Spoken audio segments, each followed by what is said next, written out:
Beberapa ahli PKR membuat laporan polis terhadap Menteri Besar Sementara Kedah, Muhammad Sanusi Muhammad Noor, berhubung kenyataan yang dibuatnya baru-baru ini dan didakwa menghina Sultan Selangor.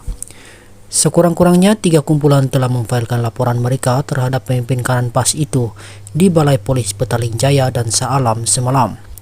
Ketua Penerangan PKR Shah Alam, Surya Muizzuddin Kamarudin, yang terlibat dalam salah satu laporan itu, mendakwa ceramah politik tidak seharusnya dijadikan platform untuk menghina institusi diraja.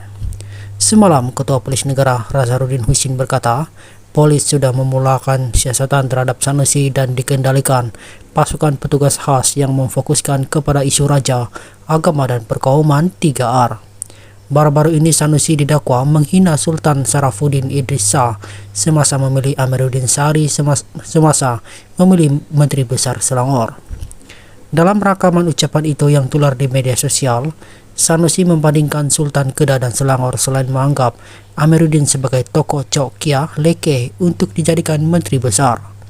Dalam perkembangan berkaitan, ahli Parlimen Kepong Lim Lip Ing turut membuat laporan polis terhadap Sanusi hari ini berhubung dakwaan masyarakat bukan Islam merupakan kelompok majoriti yang ditangkap karena memberi serta menerima rasuah. Dalam laporannya, Lim menyifatkan kenyataan pengarah pilihan raya PN itu sebagai rasis dan menghasut. Saya harap polis tidak membuang masa dan mengambil tindakan undang-undang terhadap Sanusi dengan pantas, kata pemimpin DAP itu dalam satu kenyataan.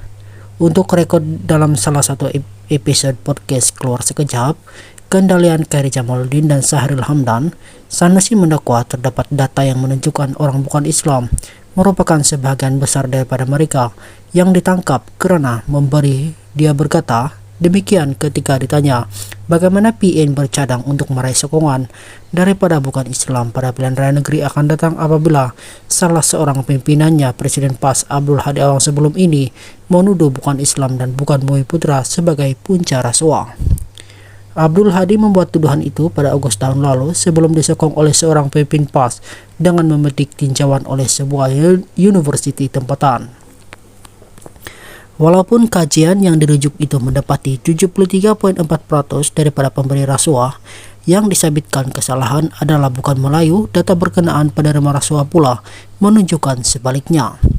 Menurut individu yang terlibat mengandalkan kajian itu, Christine Cheng Siu Ping, kira-kira 82% masalah yang disabitkan menerima rasuah ialah Melayu. Naib Presiden UMNO Datuk Seri Muhammad Khalid Nordin bersetuju dengan kenyataan bekas Perdana Menteri Tun Dr. Mahathir Mohamad yang mendakwa kekalahannya pada pilihan raya umum ke-15 PRU15 berpunca daripada rasuah. Menurut Muhammad Khalid yang juga Menteri Pendidikan Tinggi, beliau turut bersetuju apabila bekas ahli Parlimen Langkawi itu mengaitkan perkara tersebut dengan Perikatan Nasional PN.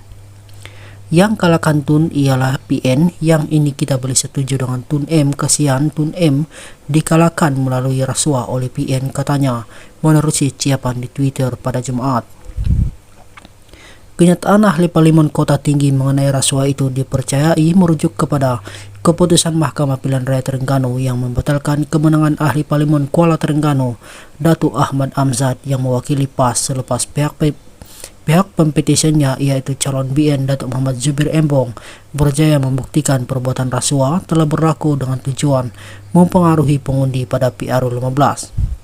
Pada Kamis, Tun Mahathir mendakwa dirinya tewas di kursi Parlimen Langkawi pada PRU15 disebabkan amalan rasuah. Pengurusi proklamasi orang Melayu itu kalah teruk sehingga hilang deposit apabila hanya memperoleh 4.566 undi kepada calon PN Datuk Suhaimi Abdullah yang memenangi kursi tersebut dengan 3 lagi calon dengan majoriti 13.518.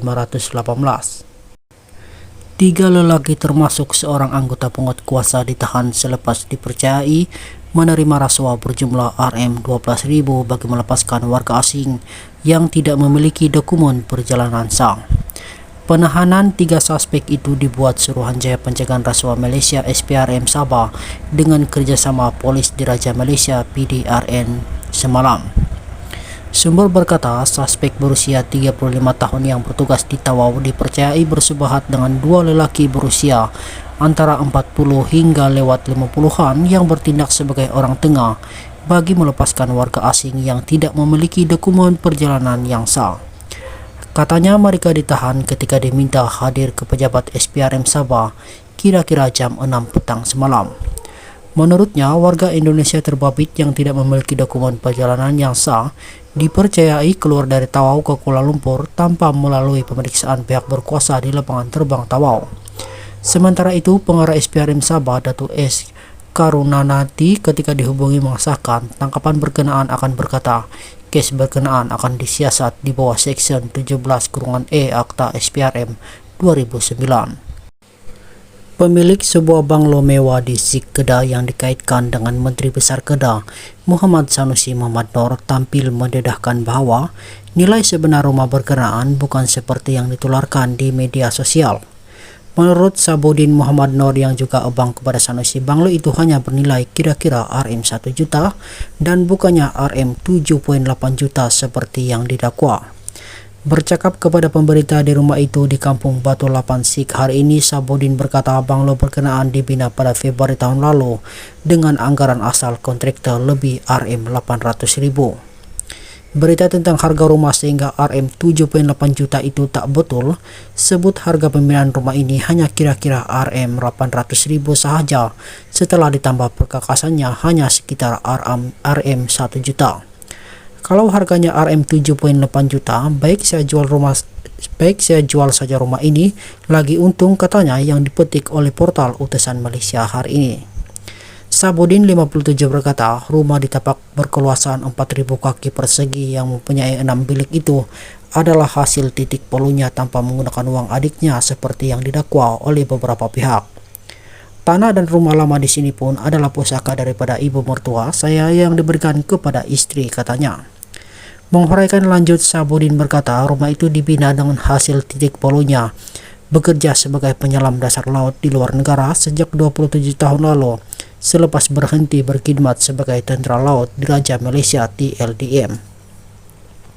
Pada 1996 saya ambil kursus sijil menyelam komersial. Selepas itu saya aktif dalam bidang ini sehingga sekarang kerja saya kebanyakannya di luar negara, katanya. Sementara itu, portal berita harian pula memetik Sabudin sebagai berkata, dia sebenarnya tidak tahu pun banglo miliknya itu menjadi tular karena tidak memiliki akun media sosial dan hanya dimaklumkan mengenainya oleh rakan dan anak-anak. Bagi saya, rumah ini tidaklah sebesar mana, ada lagi banglo penduduk Sikh lebih besar daripada rumah saya. Mungkin karena saya abang kepada penjaga, Menteri Besar, mereka jadikan isu ini semua bermotifkan politik, katanya. Mengulas lanjut, Sabudin juga memberitahu wartawan bahwa gaji yang diterima bergantung kepada kontrak yang diperolehi, ada yang bagus gajinya dan ada yang kurang. Menurutnya, uang yang diterima tidak menentu dan enggan berkongsi jumlah sebenar gaji yang diterimanya, tetapi mengesahkan dia dibayar dengan dolar Amerika Serikat. Sabudin juga menafikan banglo berkenaan ada kaitan dengan adiknya. Rumah saya ini tidak sebesar manapun, jadi janganlah menfitnahnya Sanusi. Di belakang rumah saya ini ada lagi rumah yang lebih besar dan mahal harganya. Saya kumpul duit buat rumah ini sikit-sikit. Selama bekerja saya turut bantu adik-adik yang masih bersekolah, tetapi kakak sulung paling banyak bantu adik-adik. Sebenarnya saya tak kisah dengan yang ditularkan di media sosial, cuma keluarga dan anak-anak kurang selesa. Kita ini hanya hidup sementara di dunia, tiada apa yang kekal, katanya. Sebelum ini Sanusi menolak dakwaan bahwa dia memiliki bangla berkenaan dan berkata, penfitnah sedang bekerja keras menjelang pilihan raya negeri PRN untuk mempengaruhi orang ramai bahwa dia kini hidup kaya raya hingga mampu membina rumah banglo tersebut. Menyadari kenyataan Presiden PAS Abdul Hadi Awang mungkin melukai perasaan orang bukan Islam, seorang pemimpin parti itu tampil memohon maaf jika ada yang tersinggung. Ahli Parlimen Kapar Dr. Halimah Ali yang juga ahli jawatan kuasa PAS Pusat bagaimanapun berkata, dia percaya bukan niat Hadi untuk menyikatkan hati sesiapa dan presiden partinya itu hanya menyatakan fakta. Saya rasa kenyataan itu menyakitkan hati orang-orang, terutamanya apabila mereka sudah mempunyai gambar dia tidak begitu mesra dengan orang bukan Islam. Untuk meletakkannya dalam konteks, mungkin dia mengatakannya secara fakta. Dia tidak bermaksud untuk menyakiti orang. Dia mengambil berat tentang semua orang dan saya boleh mengesahkan ini karena saya telah melihatnya dalam keadaan berbeza, katanya kepada wawancara bersama stasiun radio BFM semalam. Saya perlu memohon maaf jika itu telah membuatkan orang bukan Melayu tidak berpuas hati dengannya, tetapi saya rasa dia tidak bermaksud begitu. Halimah ditanya mengenai kenyataan Hadi baru-baru ini apabila dia berkata, orang bukan Melayu harus bersyukur mereka diberi kerakyatan Malaysia karena tidak banyak negara akan menganugerahkan perkara yang sama. Ahli Parlimen PAS itu turut ditanya bagaimana kenyataan sebegitu serta dakwaan Abdul Hadi bahwa bukan Melayu bertanggung jawab terhadap rasuah di negara ini sepadan dengan dakwaan Halimah bahwa Presiden PAS itu mengakui identiti Malaysia Majmuk. Dalam ulasannya yang diterbitkan Lidah Rasmi PAS Harakah pada bulan lepas, Abdul Hadi berkata, oleh itu sepatutnya kalangan bukan Islam itu menghargai sumbangan negara ini yang memberikan tempat kepada mereka. Bahkan mereka wajib menerima hakikat bahwa kebanyakan negara di dunia tidak memberikan tempat kepada sesiapa yang bukan penduduk asal dan tidak menganut ideologi negaranya, namun sebaliknya Islam memberikan hak yang adil kepada penduduk bukan Islam yang tidak menganut Islam menjadi akidah negara, kata Presiden PAS itu. Perbandingan Melayu dengan orang asli Australia. Menjelaskan lebih lanjut, Halimah yang berpendidikan di Australia menarik perbedaan antara orang Melayu di Malaysia dengan orang asli Australia. Orang asli adalah minoriti dan pendatang yang berhijrah membina kehidupan, berkembang dan makmur di sana adalah majoriti. Sedangkan di Malaysia, orang Melayu karena ia tanah Melayu, Malaysia adalah tanah Melayu.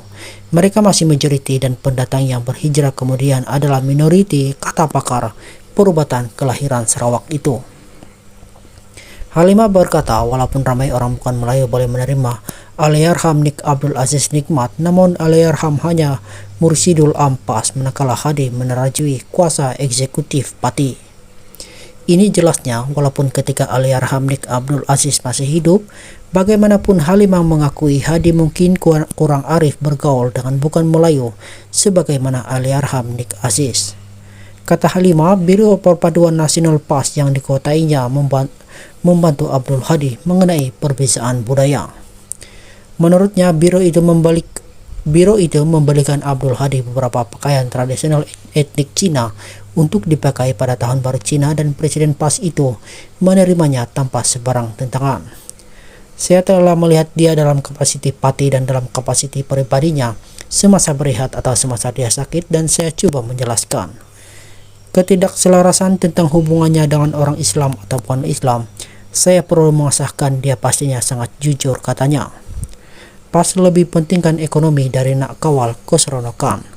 Sementara itu Halimah berkata, walaupun PAS dilihat sebagai anti keseronokan dan anti hak individu, namun dia percaya sebahagian besar dakwaan itu berlebih-lebihan. Halimah juga berkata PAS percaya ada ruang untuk bergembira tetapi ada cara untuk berbuat demikian tanpa mendatangkan bahaya dan gejala sosial. Menurutnya, walaupun orang ramai menganggap perkara seperti konser sebagai sangat penting, perkara ini bukanlah perkara yang paling dibimbangkan oleh PAS. Parti itu lebih mementingkan perkara utama seperti takbir urus yang baik, pembangunan belia dan kemajuan ekonomi. Jelas Halimah lagi, jika PAS membantah apa-apa isu, maka ini karena perlembagaannya terikat dengan Al-Quran dan pasriti itu mesti mengikut apa yang dinyatakan dalam Al-Quran. Beberapa perkara yang PAS terkenal dengan image-nya tidak semestinya keperluan rakyat, mungkin kehendak tetapi bukan keperluan. Mencegah ekstremisme, kami bergerak untuk keperluan asas, kami mahukan kemakmuran mempunyai negara yang diberkati untuk menggembirakan orang ramai, katanya. Halimah juga berkata bahwa bukan ciri sebenar PAS untuk memanggil dirinya konservatif, sebaliknya parti itu berlandaskan asas-asas ajaran Islam. Mungkin tafsiran pemimpin Islam tertentu mungkin berbeda dengan PAS, tetapi kita ikut asasnya, katanya. Halimah memetik Hadi yang berkata dalam arena politik PAS berperanan untuk mencegah ekstremisme. PAS bukan ISIS, PAS bukan Daesh, PAS tidak mahu orang Islam di negara ini menjadi begitu. Sebenarnya PAS sangat sederhana, katanya.